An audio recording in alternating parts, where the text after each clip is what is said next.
I don't know how I'm keeping up, but somehow or another I am, and I'm learning all about how Python and all these other technologies work together. So we've got someone else coming up next that's going to be doing exactly the same thing. And I feel like, you know what, I'm going to say that 100 level content tends to be near and dear to my heart because we need to bring people in. And by doing that, sometimes you need to give them a way to start. And that's exactly what our next speaker, Rohit, is going to be talking about today. Hi, Rohit. How are you today? Hi, doing great. How are you? Good, good. I'm so thankful that I've been able to speak to all these people, see our audience, and hear all these amazing talks. And we just got another great one coming to us. And I know you're going to be talking about getting started, Azure Absolute Beginners, I believe is what it's talking about today. You're talking about today. So are you ready to go? Yeah, totally ready. All right, so I'll let you jump in, and we'll see you. If you have questions for Rohit, please ask them, put them in the chat. We want to be able to make sure that your questions get answered. So with that, I'll leave you to start. All right. Thanks so much. All right. Hi, everyone. My name is Rohit. I am a product manager here at Microsoft, and the title of my talk today is Python plus Azure for Absolute Beginners. Let's get started. So some prerequisites or some assumptions about you first. So first, I'm assuming that you can write Python code. You don't have to be an expert. You could be a student just learning. That's kind of the level that I'm expecting. Hopefully you can understand that, since we will dive into a little bit of Python code today. Second, I'm assuming, or the requirement is that you're new to the cloud. So I know that we've had plenty of talks today about really advanced cloud technologies and advanced level content. This is the exact opposite. So if you're a professional who's really familiar with the cloud and really wants to dive into specifics, this is more of a higher level and introductory talk. But if you're a student, that's perfect for you because that's what I'm catering for. And lastly, I'd assume that you want to build skills and learn, hence why you're watching something like this. So with that being said, again, high disclaimer, it's very high level and introductory for this content today. Okay, so we're going to start with computers, which is the first chapter of this demonstration, because we are talking about computers. That's what Azure is, but we'll get to more details there. Okay, so let's assume that I have had a long day at work. I am very tired. I want to look at some funny cat pictures on my phone after grinding. So what I do is I use my computer or a phone to open up something like Instagram Reels or some other app that has content. But Instagram as a platform and other social media or other content apps have a lot of content, like tons and tons of content, more than the 64 gigabytes that's on my phone. So what my phone or my computer will do is that it will send out a request via an interconnected network of computers, or that's just the internet. So it'll ask a bunch of computers, hey, send this over to the next computer, and so on. And it'll have a path that goes through the internet as a request, and it'll reach another computer somewhere probably owned by Instagram that handles all of the algorithm content, any sort of content like that that's being delivered. That's on Instagram side. And the computer on Instagram side will receive this request. It will determine what to return, and it will send back a response through the internet again. So that way, my phone doesn't have to store all of the bajillion bytes that are on Instagram's computers. It can just get the content from Instagram's computers whenever I send out a request for it. And now, after a long day of work, I can get my cat content just as I wanted. So the computer on this slide on the right is like a physical computer similar to like the ones that we use, like desktops.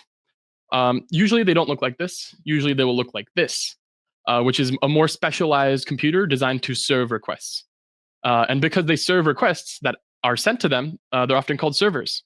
And you might have heard that term before. So these servers are running server software, which we'll jump into, but that's essentially how what computers can do for us. Other computers can control access to different content, can control access to what we get, and kind of send us information as we need. And that's usually how computers work over the internet. Now, it's awesome to have servers that can do what we want when we send requests to them, but there are some caveats. The first step is that computers are inherently tricky and expensive to maintain. Now, if you had a server of just your own for a server or for a user count of maybe one, maybe you'd only need one computer, and maybe more computers would not be necessary. But if you're running something like Instagram, you'd imagine you'd probably need a lot of those. So jumping into why computers are tricky and expensive to maintain. First, imagine having to build and maintain all of the computers required for something like Instagram. That's a lot of work.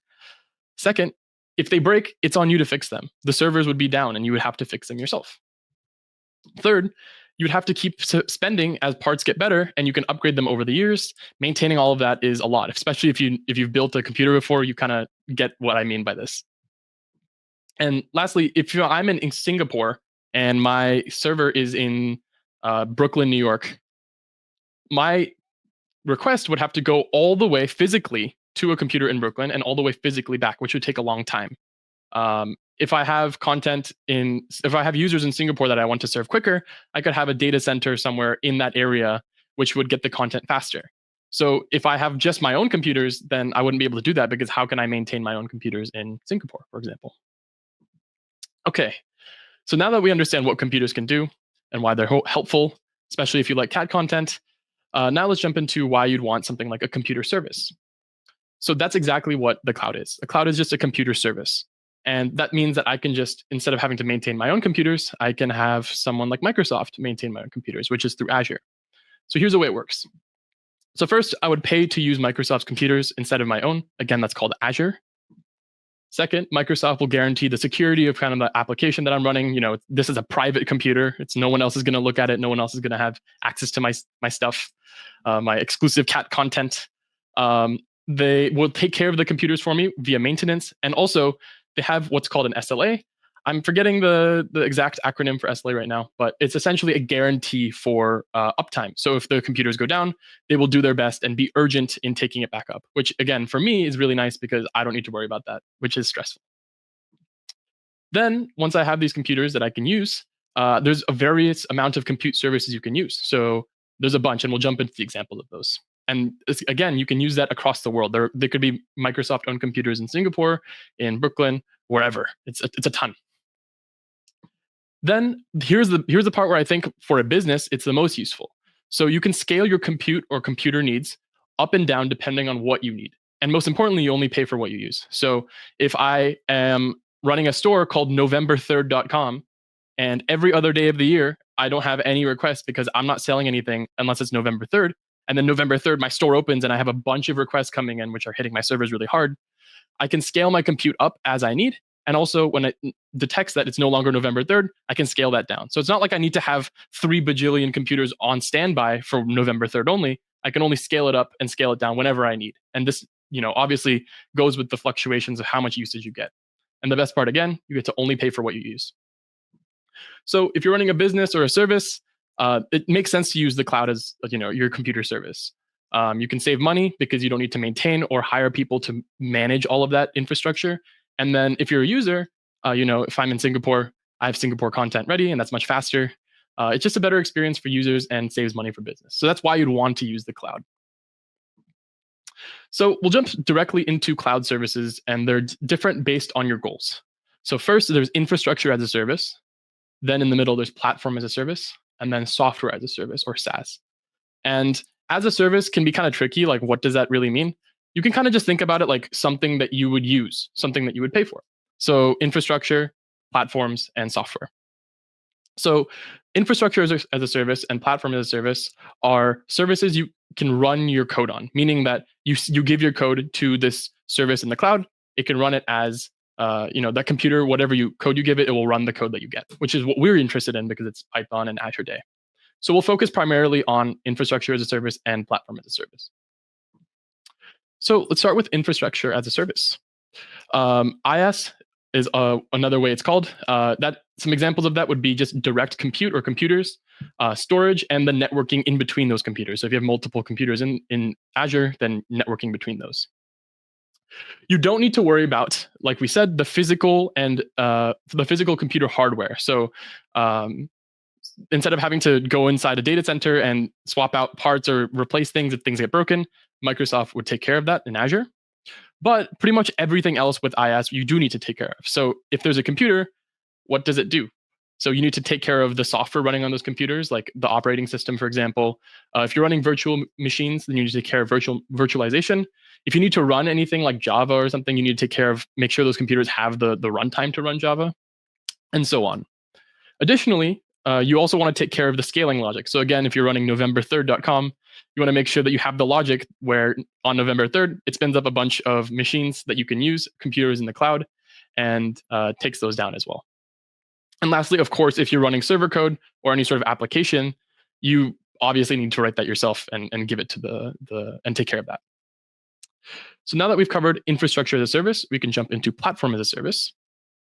And some examples of platform as a service, or PaaS, are app hosting. So again, just like it sounds similar to an infrastructure as a service, but this time I don't need to worry about the actual computer. So I can just give my code and it'll host the app somewhere. You can also deal with messaging and functions. So functions specifically are like one-time bursts of compute. Like you only need to run a certain amount of code at a certain time or on a certain event.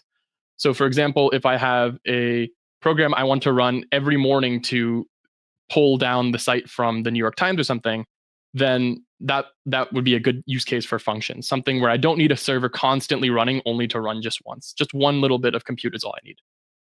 If you know about Docker or containers, we won't jump into those, but if you know about those, you can also give your containers and run your containers in the cloud.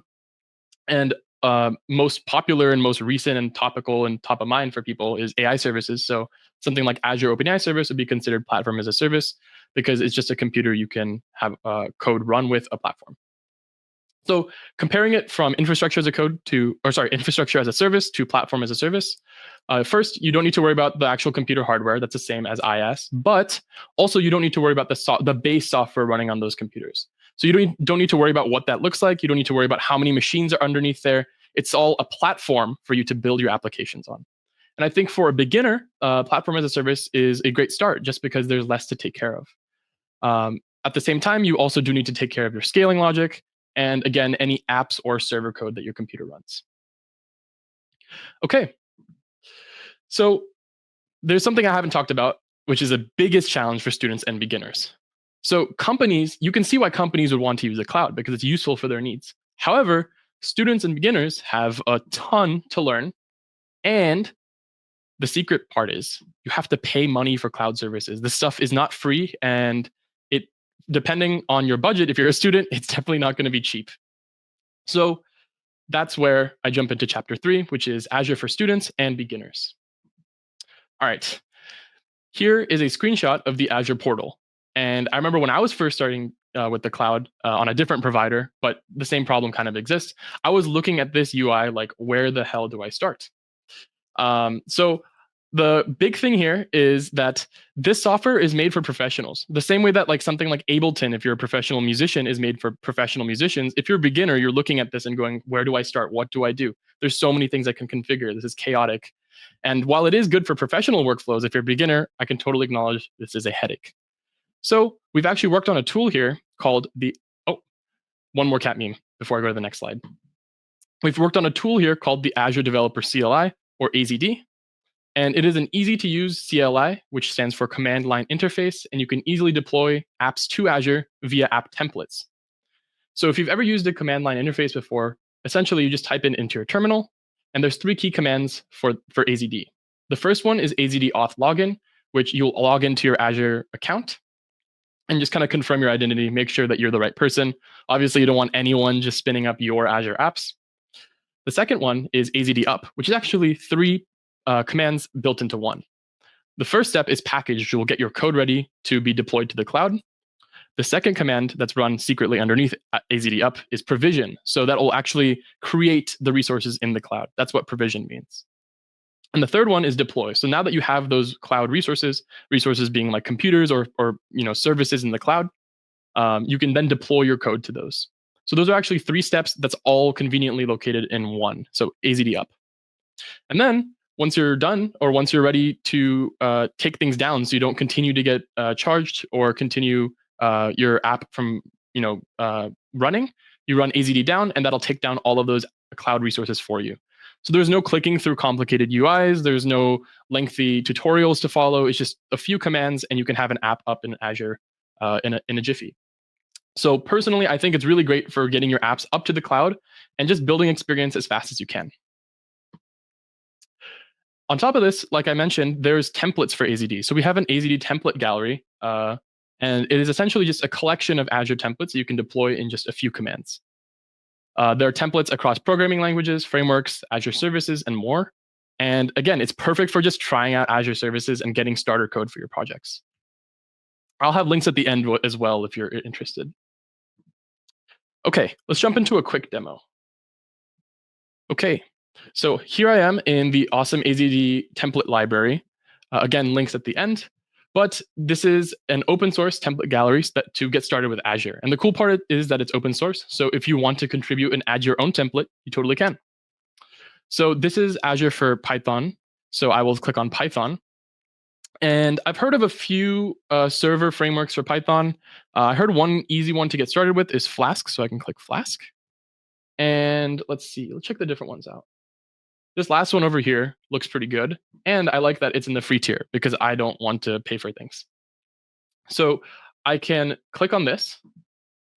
And there's the author, Anthony Shaw. There's the GitHub link, which I can click. And that'll take me directly to the repo where it is. And then it'll even have some template details, and it'll talk about the services used. So it'll be using Azure App Service, which is one of our platform as a service offerings on Azure. So just give your code. Don't need to worry about the machine underneath.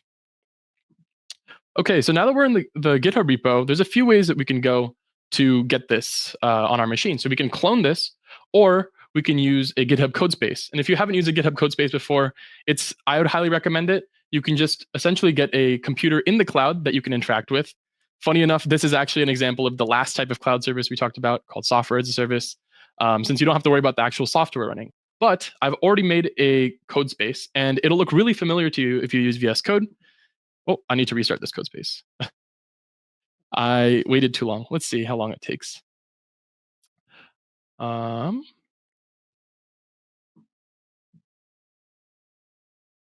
So this UI will look really familiar to you if you use VS Code.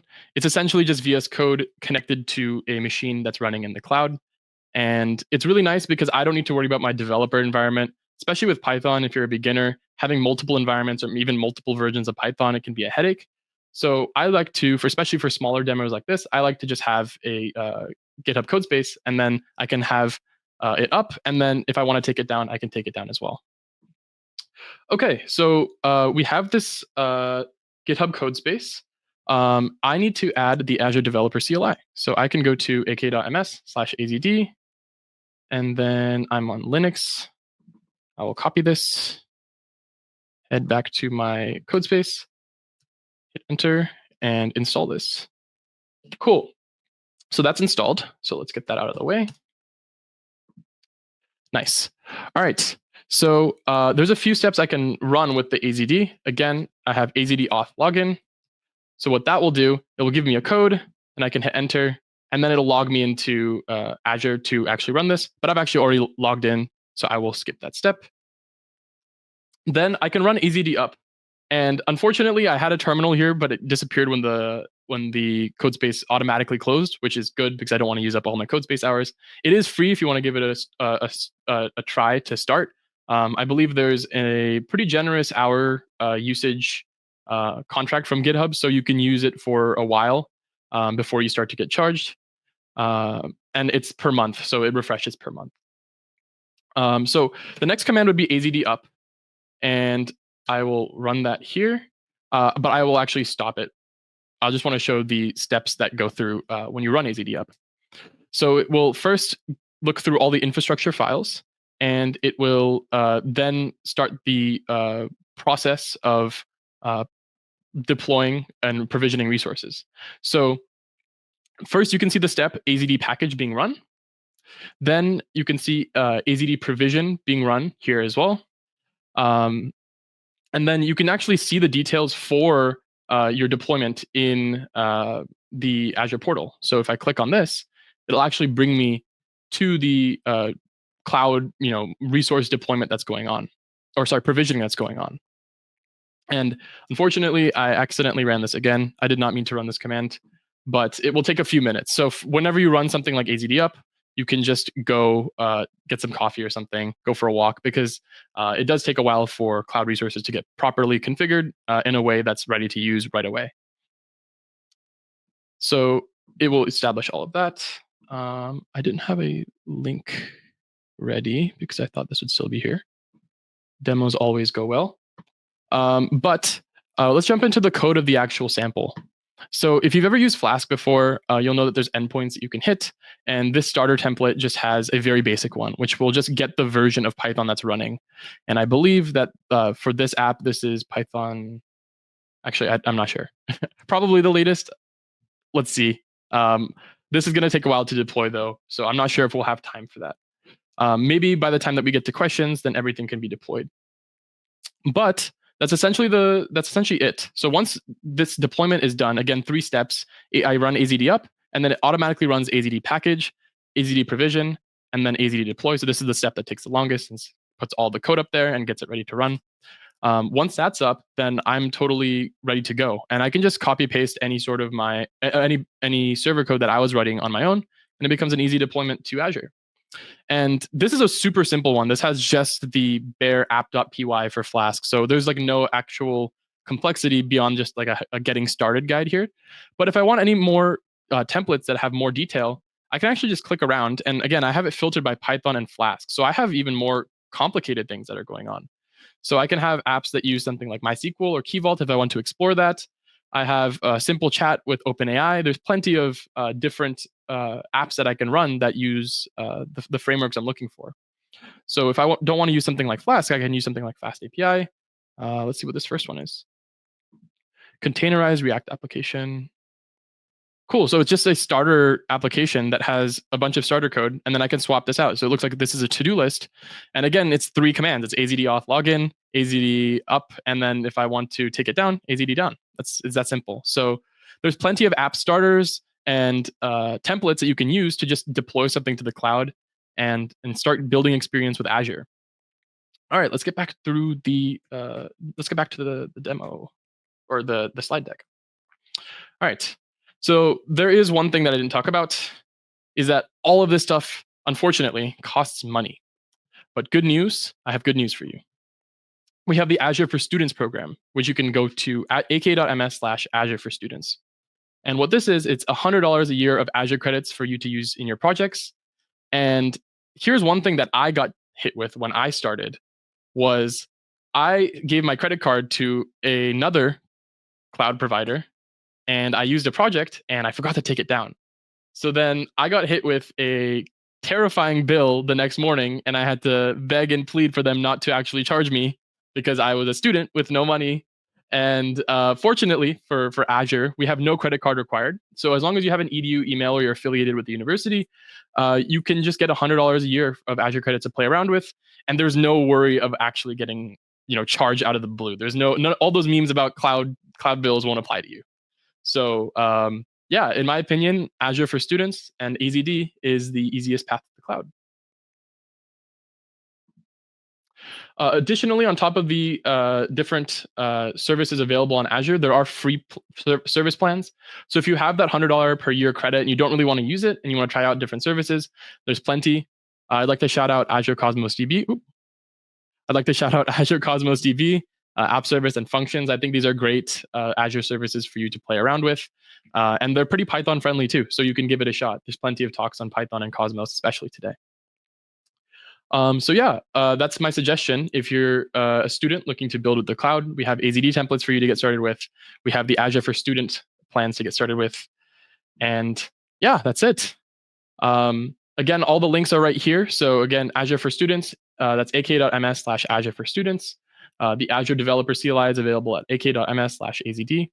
The template gallery is ak.ms/awesome-azd. And then we also have a set of docs that are kind of designed for developers starting with Azure. So if you're interested in diving deep and learning more about cloud-specific things, beyond just deploying 1 or 2 applications, but actually learning about what it takes to run Azure or work with the cloud in like a business or bigger software service setting, highly recommend the developer starter docs at ak.ms/Azure Dev Starter. That's it for me, unless we have any questions. My name is Rohit. I'm a product manager at Microsoft. And if you're interested in reaching out on LinkedIn or GitHub, my alias there is, for both of them, is Rohit-Ganguly. Awesome. Thank you so much for chatting with us. And I'm back. And we also had a little guest with Jay. Let me see. Here. Well, while we're waiting for our guest to come back, we can wait for the chat to see if there's any additional questions. I didn't see much in the chat, but I was so pleased with the way that you presented the information. You really connected a lot of dots that took a long time in the beginning of my career to connect. So I appreciate it. And a lot of cat memes. Hi. Thank you so much. And we'll let you go about your day. Thanks, Rohit. Thank you. Take care, all.